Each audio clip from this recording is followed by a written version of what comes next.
nossos corações. É sempre uma alegria, né, a gente estar aqui refletindo nas lições de Jesus, especialmente quando as lições, né, dizem mais profundamente ao nosso coração. A lição de hoje, né, desgraça real, tem tudo a ver com a lição de abertura aí, né, questão do sofrimento que a Silvânia fez para nós.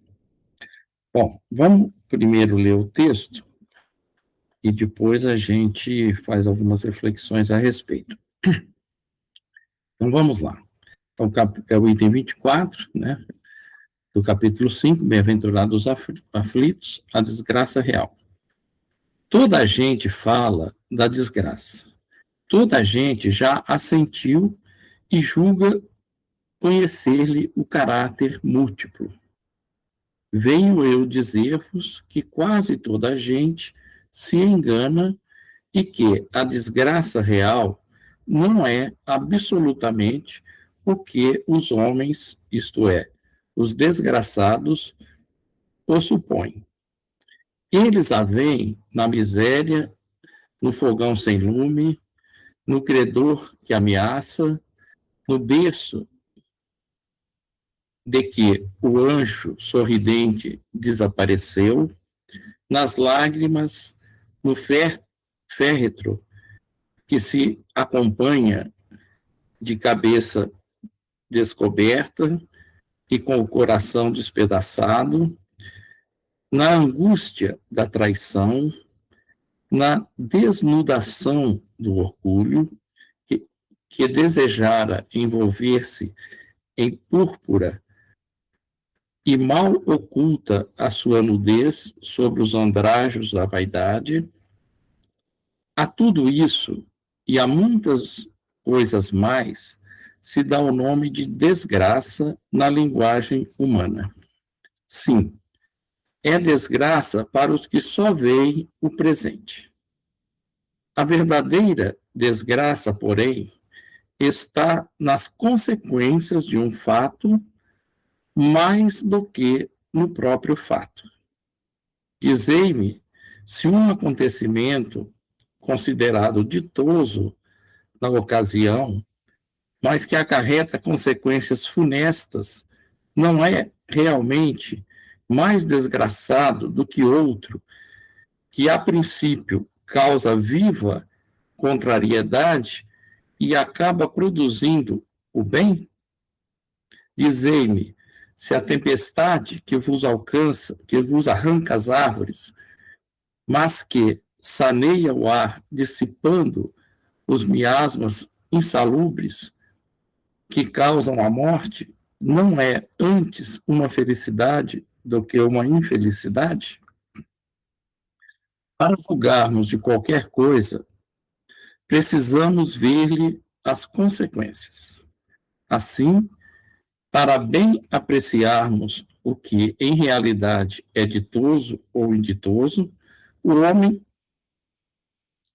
para o homem, né, precisamos transportar-nos para além desta vida, porque é lá que as consequências se fazem sentir. Ora, tudo o que se chama infelicidade, segundo as acanhadas vistas humanas, cessa com a vida corporal e encontra a sua compensação na vida futura. Vou revelar-vos a infelicidade sob um novo prisma, uma nova forma, sob a forma bela e florida que acolheis e desejais com todas as veras de vossas almas iludidas. A infelicidade é a alegria, é o prazer, é o tumulto, é a vã agitação, é a satisfação louca da vaidade, que fazem calar a consciência, que comprimem a ação do pensamento, que atordoam consciência, que comprimem a ação do pensamento que atordoam homem com relação ao seu futuro. A infelicidade é o ópio do esquecimento que ardentemente procurais conseguir. Esperai, vós que chorais. Tremei, vós que rides, pois que o vosso corpo está satisfeito. A Deus não se engana, não se foge ao destino, e as provações credoras, mais impiedosas do que a martilha, que, que, que a miséria desencadeia, vos espreitam o repouso ilusório para vos imergir de súbito na agonia da verdadeira infelicidade, daquela que surpreendentemente a alma amolentada pela indiferença e pelo egoísmo. Que, pois, o Espiritismo vos esclareça e recoloque para vós, sob verdadeiros prismas, a verdade e o erro, tão singularmente deformados pela vossa cegueira. Agireis, então, como bravos soldados, que, longe de fugirem ao perigo, preferem as lutas dos combates arriscados à paz, que lhes não pode dar glória nem promoção. Que importa ao soldado perder na refrega armas, bagagem e uniforme, desde que saia vencedor e com glória? Que importa ao que tem fé no futuro deixar no caminho de batalha da vida a riqueza e o manto de carne, contanto que sua alma entre gloriosa no reino celeste? Então, é Delfina de Girardin, Paris, 1861. Então, como descreve para nós aqui muito bem, né, Delfina de Girardin, a visão, né, a relação entre o que é desgraça para o mundo, para os homens, né, e o que é desgraça para, na visão espírita, tem uma diferença muito grande, né? Na verdade, tem uma inversão de valores. Todos nós fugimos, né, das situações que nos causam dor, sofrimento, angústia na Terra, mas nós sabemos, né, que todas essas situações são recursos da providência divina para que nós possamos combater em nós o mal que ainda persiste. Ele fala muito da vaidade aqui, né? Então, a sociedade vê a desgraça, né, na miséria, na dor, em tudo que nos causa desprazer, né, incômodo. E a doutrina espírita, ela vem mostrar para nós que a verdadeira infelicidade está no egoísmo e nos prazeres mundanos. Então, onde nós vemos, né, a felicidade ou aquilo que é bom, né, a doutrina espírita vem mostrar que aí está a verdadeira infelicidade, né, porque ela silencia a nossa consciência e compromete o nosso futuro espiritual. Então, nós precisamos começar a refletir, né? Aqui no texto, ele traz uma frase que é muito significativa para nós, porque a doutrina espírita, ela vem nos mostrar que todos os nossos atos têm consequência. E essa consequência, ela está de acordo com a relação desse ato com a lei de Deus. Então, se nós agimos, né, e a lei de Deus é bem, é amor, né, é um alinhamento da caridade, né, daquilo que nos faz melhor. E se nós alinhamos, então, a nossa ação, nosso pensamento, né, aquilo que nós fazemos com essa lei, a consequência é crescimento, é boa, né? E se ela não é alinhada com esse bem, a consequência no futuro, né? Que a consequência sempre vem após um tempo, ela é ruim. Então, aparentemente, o que é bom, num primeiro momento, pode ter uma consequência que não é boa. Ele vem mostrando isso com muita clareza para nós. E essa frase aqui dele, né, que a verdadeira desgraça está na consequência de um fato, mais do que no próprio fato. Então, não é o que a gente vê ou o que a gente vive de uma forma exterior, né, que pode ser, que é o fato, né, que pode ser bom ou ruim, mas a consequência que ele vai trazer para mim como espírito, né? Porque a consequência, como ele fala lá no final, dando o exemplo do soldado, pode ser ruim para o corpo, né? Trazer doença, trazer né, até a própria morte, mas se isso fazer com que o espírito cresça, né, o objetivo está cumprido. Então a gente está caminhando dentro dos propósitos que a existência tem trazido para nós, que é o nosso crescimento moral e espiritual.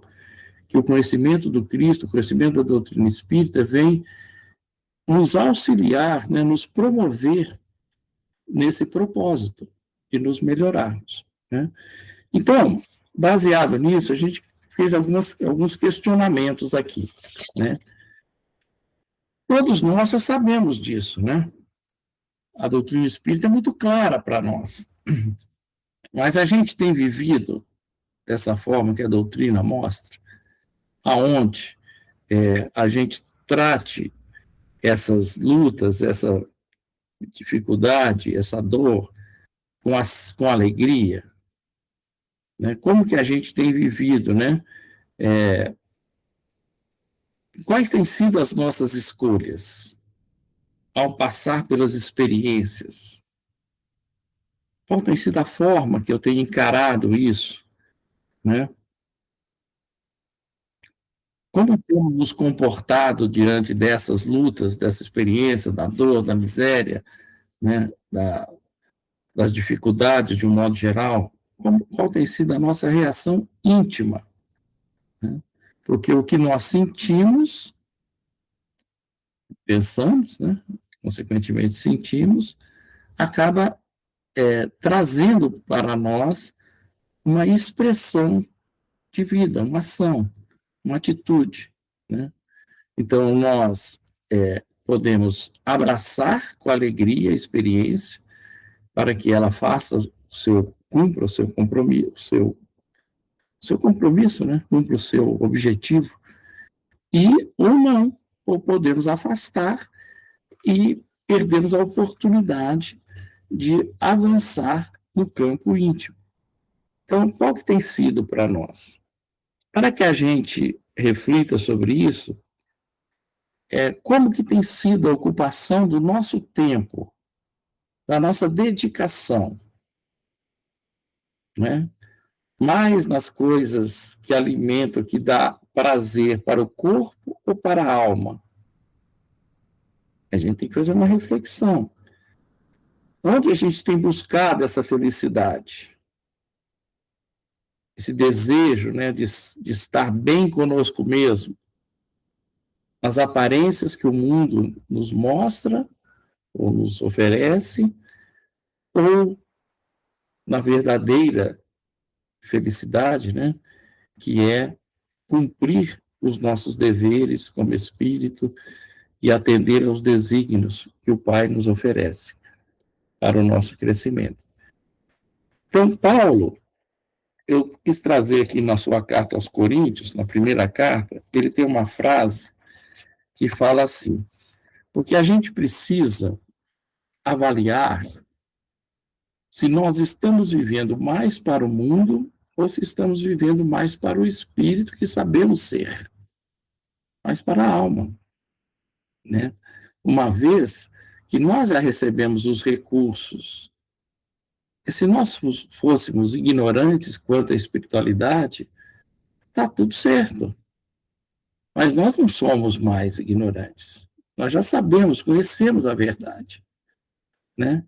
Então, como diz Jesus, se conhecemos a verdade, necessário se faz utilizá-la para nos libertar e não mais viver preso diante das questões do mundo. Então, Paulo traz assim, olha, quando ainda está na sua carta aos Coríntios, e, capítulo 3, versículo 3. Porque ainda somos carnais, pois havendo entre vós inveja, ainda sois carnais, né? Pois havendo entre vós inveja, contendas e dissensões, não sois porventura carnais e não andais segundo os homens? Então, para a gente responder esse questionamento de Paulo, nós precisamos perceber o que vai na nossa intimidade.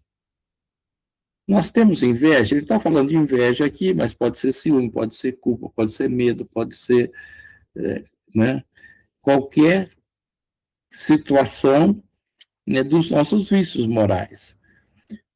Né? Ele fala inveja, contendas, nós aceitamos facilmente a opinião do outro, respeitamos, principalmente, porque muitas vezes não precisamos concordar, mas temos que aceitá-la, porque o outro ele tem o direito de pensar e de ser como ele ainda está. Ele não precisa ser igual a gente, né? Igual a nós. Né? Então, ele pode estar num tempo diferente. E está, porque todos nós estamos em tempo diferente. Então, se há contenda, ainda estamos no mundo, né? Ou ligado às questões de prevalecer o egoísmo. Por isso que aqui fala, né, que segundo a visão espírita, né, a desgraça real está no egoísmo. E nós sabemos que o egoísmo é o maior impedimento, né, para a expansão do bem em nós, que ele é, né, o antagonismo à caridade. Nós já falamos isso no outro estudo. Dissensões, né, abraçamos tudo com amor, né, ou se tiver alguém com dificuldade comigo, eu continuo da mesma forma no trabalho, né, abraço as coisas com alegria, ou quero me afastar daquilo que me incomoda. Então, tudo isso é para a gente refletir o quanto ainda nós somos do mundo, ou o quanto ainda nós já estamos nos dedicando ao ser espiritual que nós somos. E que precisa agora, nesse tempo, receber de nós um impulso de vivência. Nós precisamos, mesmo estando no mundo, viver compreendendo o Espírito e viver como o Espírito. Né? É o que Jesus fala, né? Eu venci o mundo. Então, a gente precisa vencer o mundo íntimo dessas dificuldades que nós ainda nos aprazemos de expandir, de deixar que elas tenham voz ativa em nós. Né? Então, são reflexões importantes para a gente fazer. Bom, tranquilo até aqui, gente? Sim. Então, onde nós temos buscado a nossa felicidade? Né? Mais nas questões do mundo, que é fora de nós, ou na nossa intimidade, nessa construção íntima, nessa mudança, nessa transformação íntima que a gente está sendo convidado a todo instante a fazer, né? Por exemplo, o que eu acho que é a felicidade para mim? Será que nós aqui pensamos, por exemplo, se ganhar na loteria eu sou feliz? Será que a gente pensa, por exemplo, se meu filho, ou minha esposa, ou meu marido, ou meu, né, fazer aquilo que eu gostaria que eles fizessem, até o curso, né, que a gente quer que o filho faça o curso que a gente almeja, eu vou ser feliz? Né? Será que se as pessoas agirem como eu quero que elas agem, ou fazer o que eu quero que elas façam, eu vou ser feliz? Pensar igual eu penso, eu vou ser feliz? Isso tudo está fora de nós. Então, nós estamos colocando a nossa felicidade na mão alheia, né? E ela não vai, nós não vamos conseguir, porque nós não temos o domínio sobre o outro. O outro vai ser e vai agir conforme ele tem a sua necessidade, tem o seu tempo, né? Das suas experiências, das suas vivências. A gente não consegue interferir nisso. Então, colocar aí a busca da nossa felicidade é um contrassenso. É a gente estar se eximindo, e deixando de ser feliz. Porque a gente jamais vai conseguir, né, esse intento a nosso favor. E ninguém muda ninguém. Né? Cada um é o que é. Então, a gente tem que entender que isso não é possível. Então, se eu estou nesse ponto ainda, eu estou muito arraigado às questões materiais, ao predomínio do meu eu, dos meus desejos, da minha vontade, né, em relação a todas as situações da nossa vida. E onde está a causa dessa atitude nossa? Porque nós já temos conhecimento das leis de Deus, conhecimento da verdade, conhecimento do Evangelho, conhecimento da doutrina espírita, esclarecimento sobre todas essas situações, do que é bem e do que não é bem. O discernimento já se faz parte, nós somos inteligentes. Então, por que nós agimos ainda dessa forma equivocada? E quando eu estou falando, gente, eu não estou falando de vocês, estou falando de mim, eu estou falando de nós, estou falando de todos. Raros são aqueles que não agem ainda, né, dentro desse contexto de buscar fora da gente a nossa felicidade. Como a gente, às vezes, se magoa com facilidade, emburra, porque o outro fez isso ou aquilo, né? Então, isso tudo são situações que denotam a nossa busca equivocada da nossa alegria, da nossa infelicidade, do nosso bem-estar. Né? Ainda estamos equivocados nisso. E por quê? Onde está a causa disso?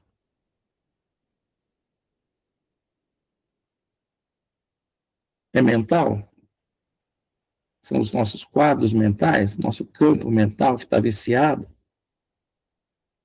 Tem uma palavra que a gente tem que aprender a eliminar do nosso pensamento, porque tudo nasce do nosso pensamento, né?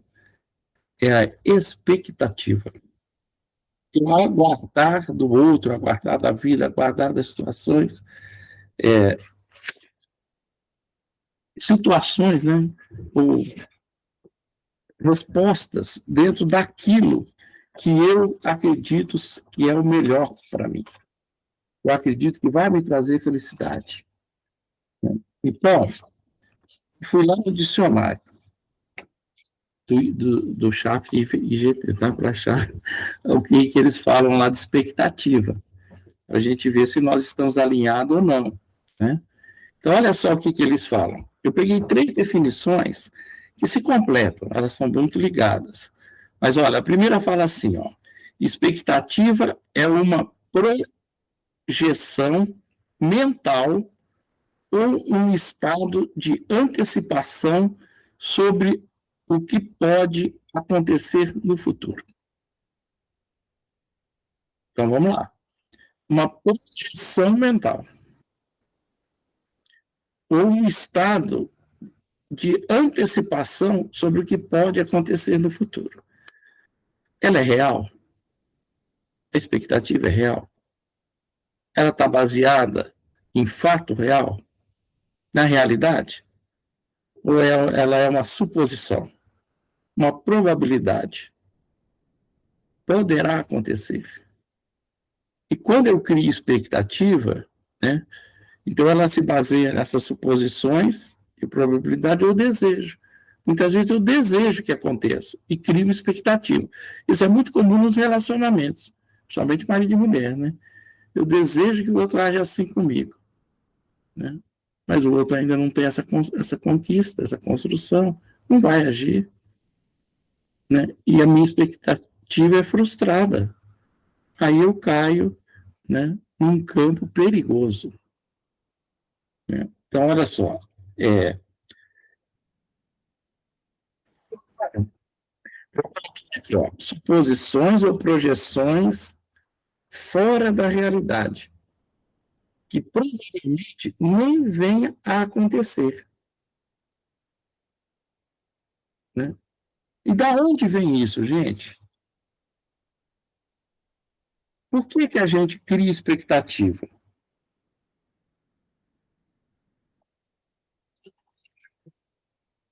Por quê? Vocês lembram lá quando o Emmanuel fala da vontade, no capítulo 2 do Pensamento e Vida? Ninguém lembra? Ele traz lá que a vontade é dividida em departamentos, ou departamentada em seções, e tem 4 seções. Quais são elas? Vocês sabem? A nossa mente, né? Ela é compartamentada e a vontade é o gerente disso tudo que ela coloca. Então tem lá o desejo, tem lá a inteligência, tem lá a imaginação e tem lá a memória. Então são os 4 departamentos do nosso campo mental, da nossa mente. A imaginação é o responsável para a gente criar expectativas. A gente imagina que, se acontecer assim, né, ou que isso vai acontecer de um modo que eu possa me trazer alegria, felicidade. Ou contrário, né?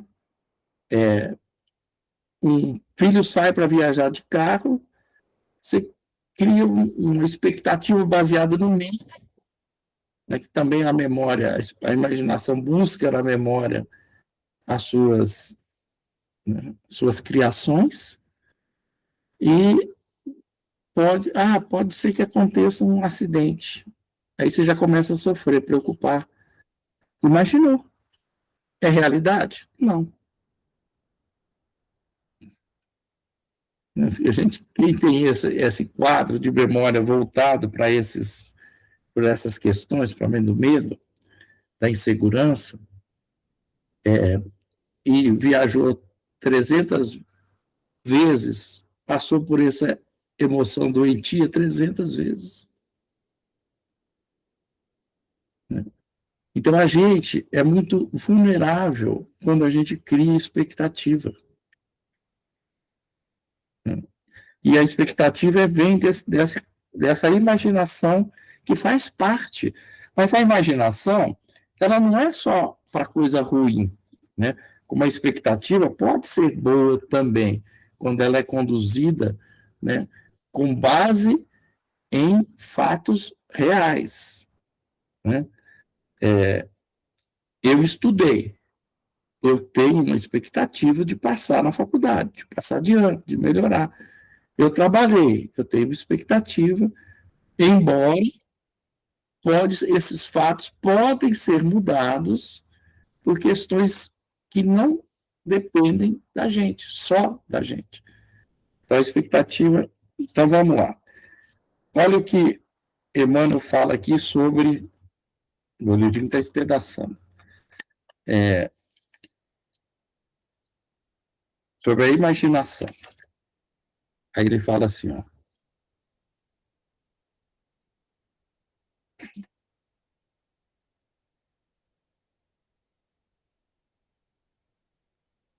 O departamento da imaginação, amealhando as riquezas do ideal e da sensibilidade, então ele agrupa, né, as riquezas do ideal e da sensibilidade. Então, eu posso utilizar a imaginação, por isso que ele é um recurso, porque tudo que Deus nos deu, né? E se na nossa mente nós temos esses departamentos, todos eles poderão ser usados para o nosso crescimento, deverão ser usados. O que acontece é que a gente utiliza eles, depois nós vamos fazer aqui um apanhado aqui para a gente entender melhor.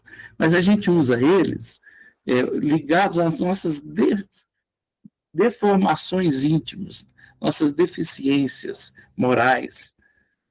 Então, a gente busca nos nossos quadros de memória das nossas vivências do passado essas preocupações e geramos expectativas, né, em cima delas. Não sei se está claro isso. Está claro, gente? Aí, numa outra definição que estava lá, ele fala assim, ó. Deixa eu ir achando a definição aqui. Olha, a expectativa é uma projeção mental de que achamos que o futuro se desenrolará. Então, achamos uma coisa, baseada nos nossos desejos, crenças e experiências passadas. É o que eu estou falando da memória aqui. Aonde a expectativa vai buscar, né, aquilo que ela cria, essa criação mental, ela vai buscar, né, nos nossos desejos. Então, eu desejo que a minha mulher seja assim. Eu desejo que meu filho seja assim. Eu desejo que todo mundo me respeite. Eu desejo, né? Então, eu desejo. Mas nós estamos num mundo onde essas situações nos fariam bem, nos fariam crescer.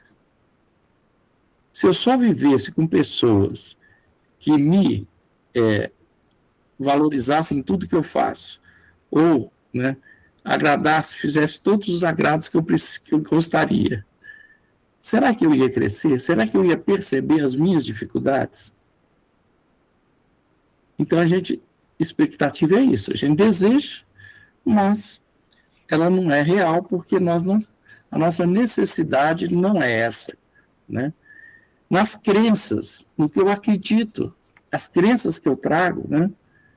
De que para ser feliz eu preciso ter, tudo isso são crenças. Então, a expectativa é baseada numa crença, num quadro, numa experiência passada, que são os nossos traumas, nossos medos. Né? Então, a gente não realiza nada porque a gente acha que vai dar errado, que pode ser perigoso, né? Por quê? Porque eu trago isso já em experiências passadas, onde não fui feliz. Mas isso não quer dizer que toda experiência similar vai ter o mesmo desfecho. Muito pelo contrário. Nós estamos em experiências similares justamente para modificar esse trauma, esse quadro do passado, né? Para enfraquecer isso em nós e fortalecer o que é divino em nós. Então, a expectativa tem esse aspecto. E a última, né, da expectativa, fala assim, a expectativa não é um fato consumado, mas a simulação sobre o comportamento de pessoas, resultados de situações ou êxito de escolhas. Então, olha só, a expectativa, ela é sempre uma alucinação. Nesse contexto, né, de nós desejarmos alguma coisa que não depende da gente, que está fora de nós, nós estamos alucinados. É uma loucura. Né? A gente está fora da realidade. Então, criar expectativas sobre o outro, sobre as situações, é um processo de muitas dificuldades para nós, né? Que vai gerar uma infelicidade. Porque a felicidade é a gente estar com o pé na realidade. É acreditar e aproveitar aquilo que eu estou vivendo, com quem eu estou vivendo. Paulo não fala, aprendi a contentar-me com o que tenho, não é financeiramente, é com toda a condição que nos foi oferecida, sem criar expectativa de estar em outra situação. A gente tem muito, eu queria estar no lugar do outro. Ah, se eu tivesse a situação que o outro tem, eu faria isso, eu faria aquilo. Né? Se eu fosse advogado, eu iria, né, falar de forma mais eloquente. Aí eu tenho que usar o que eu tenho, os recursos que eu tenho. É o que foi me dado. Então, a gente precisa, né, fugir da expectativa. Porque o que é a expectativa? Depois dessas, todas essas definições, né? A expectativa é um estado de desejar ser servido. Toda expectativa que eu crio é para atender o meu ego.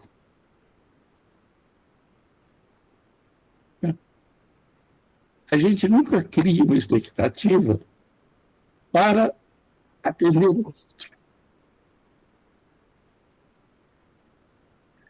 Eu crio uma expectativa de meu filho entrar na faculdade, mas eu não crio uma expectativa do filho do seu Emílio entrar na faculdade. A expectativa é para nos atender. Então, ela está ligada, né, ao ser servido. Quando, na verdade, a gente só vai ser feliz servindo. Não importa o que o outro faça, seja diferente da gente ou não, se eu tiver a disponibilidade, a predisposição de servi-lo, de atendê-lo, eu serei feliz.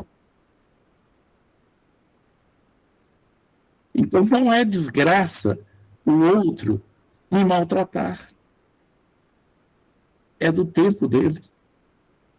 E eu posso, dentro da minha condição, se é que eu já construí algum valor, retribuir de outra forma, não dando a mesma moeda, né? Porque Jesus já nos trouxe o amar ao outro, né? Amar o inimigo, porque se amar só aquele que vos ama, que venha nisso.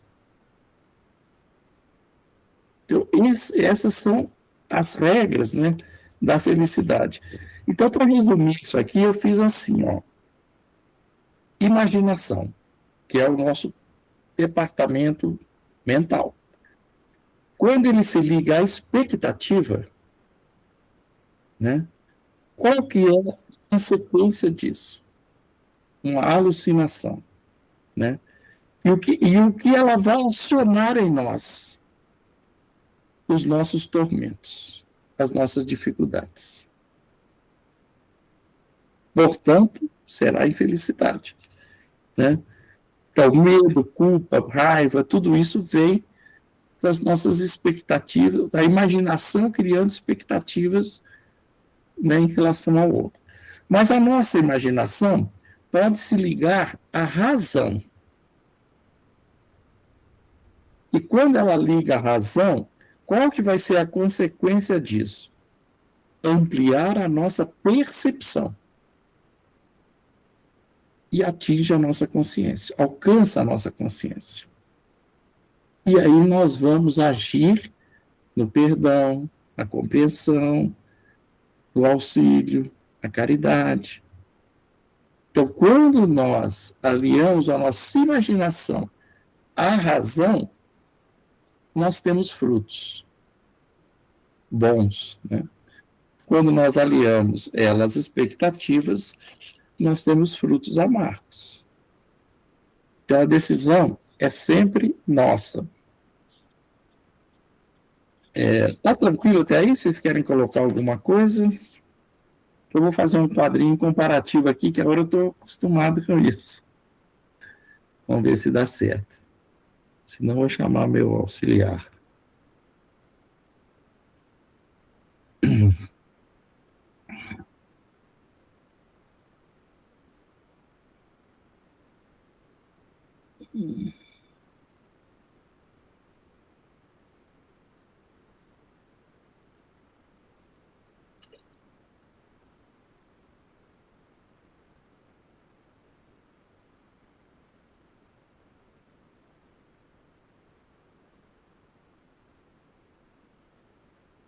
Apareceu?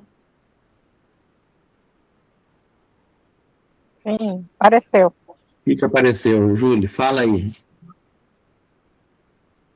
Ai, meu Deus. É a relação entre expectativa humana e a visão espírita. Isso. Na verdade, é um quadro comparativo, né? O que a expectativa humana cria e o que a visão espírita nos mostra, né? Então, a respeito, por exemplo, da ausência de dor, né? Deixa eu ver se...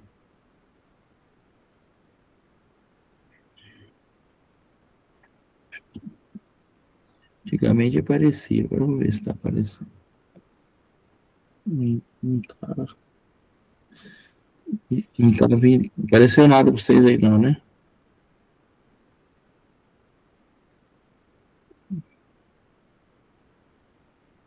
É engraçado, por que não está aparecendo?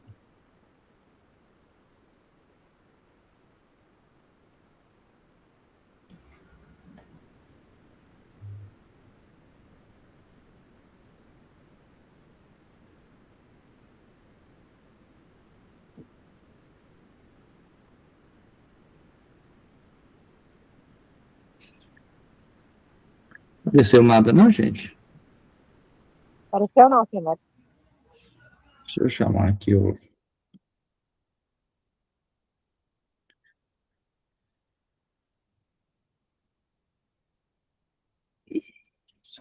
Expectativa quase frustrada do quadro. Quase frustrado. Mas não tem importância, não vou deixar de ser feliz por causa disso. Apareceu assim, Américo. Na primeira coluna está escrito ausência de dor e embaixo ilusão do sucesso. Então, mas agora eu quero preencher coluna, preencher o espaço em branco. Aí os não, quadros, mas eu estou batendo a setinha aqui e não está indo. Antigamente era só bater na setinha que ia. Agora deixa eu ver se tem mais outra coisa aqui. Engraçado. Chama o Paulo. Já chamei. Se eu ligar que ele vem.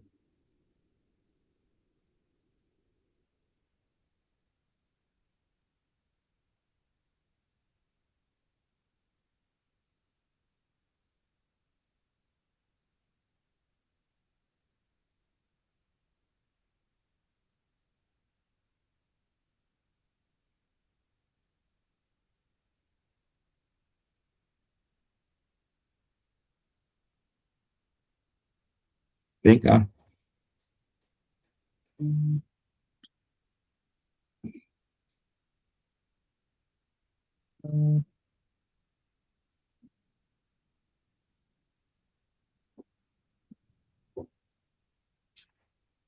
Aqui, ó, não tá mudando, a setinha não tá mudando.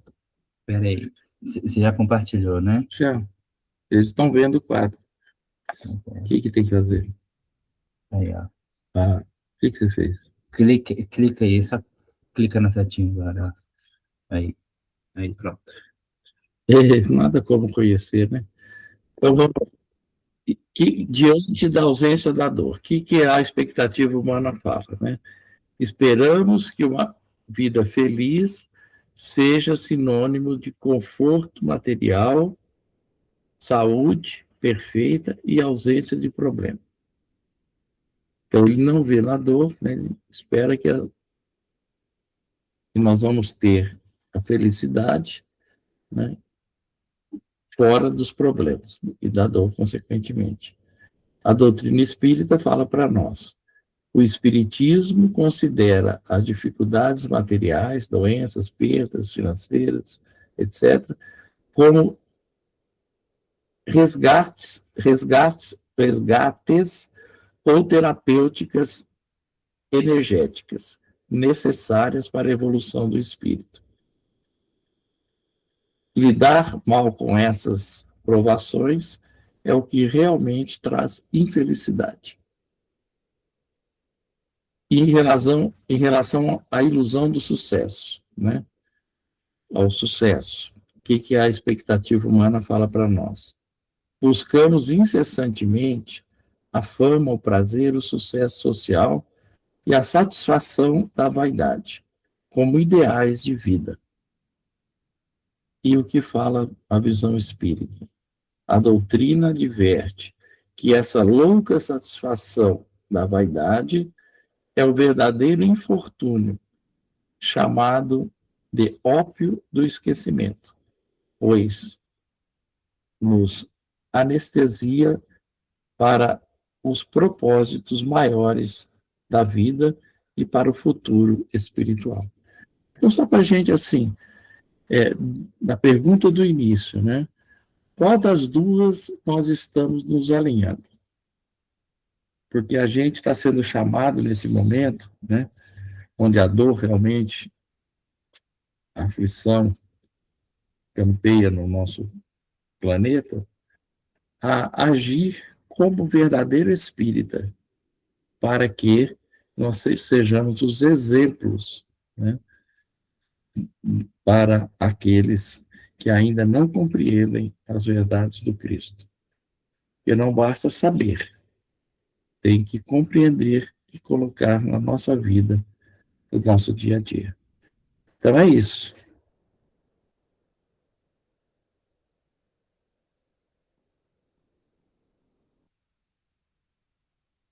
Voltamos.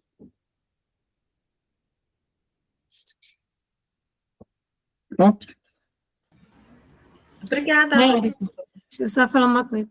Que a nossa expectativa para daqui a pouco, caso ela se frustre, né? Que nós não venhamos a sofrer por conta disso. Né? E não tire a nossa felicidade, né? É. Que sejamos felizes independente de qualquer coisa fora de nós. Nós não estamos em campo, não é verdade? Então, por que eu vou ficar? Não tem jeito. Agora, que é bom né? Não, alegria também naquilo que a gente gosta é bom. Mas a gente precisa aprender a trabalhar com as frustrações, né? E a frustração vem dessas expectativas que a gente ainda alimenta muito, né? E acho que já está no tempo da gente fazer mais e aguardar menos.